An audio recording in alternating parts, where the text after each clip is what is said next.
mây che trên đầu và nắng trên vai. Đôi chân ta đi sống còn ở lại, còn tình yêu thương vô tình chợt gọi, lại thấy trong ta hiện bóng con người. Lời nào của cây, lời nào cỏ là một chiều ngồi say, một đời thật nhẹ. Ngày qua vừa tan mùa xuân, rồi tan mùa hạ, một ngày đầu thu nghe chân ngựa về chốn xa.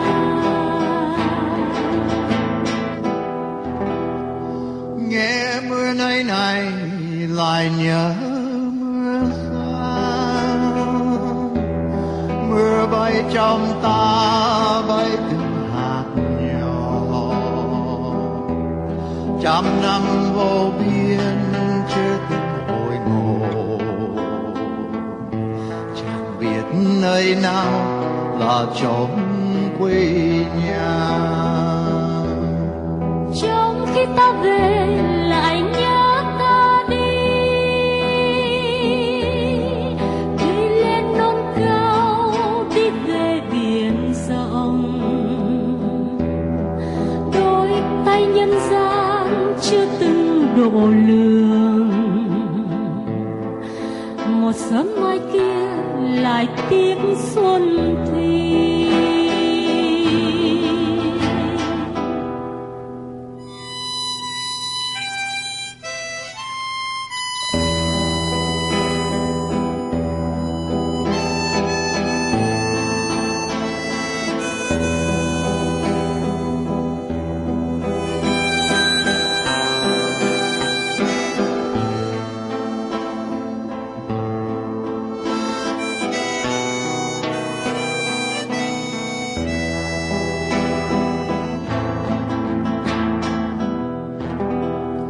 The winding road, both bleak and sad.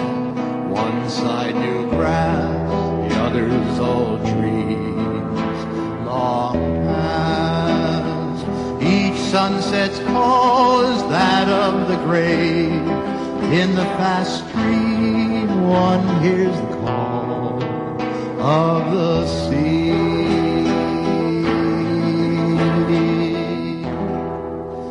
Trong khi ta về là nhớ ta đi, Trong khi ta về lại nhớ ta đi, đi lên non cao, đi về biển rộng. đi lên non cao, đi về biển rộng. Đôi tay nhân gian chưa từng độ lượng, Ngọn gió hoang vu thổi suốt xuân thi. Now I'm by loving this life, too soon will I rue my lost spring. Hôm nay ta say ôm đời nguồn để sớm mai đây lại tiếc xuân.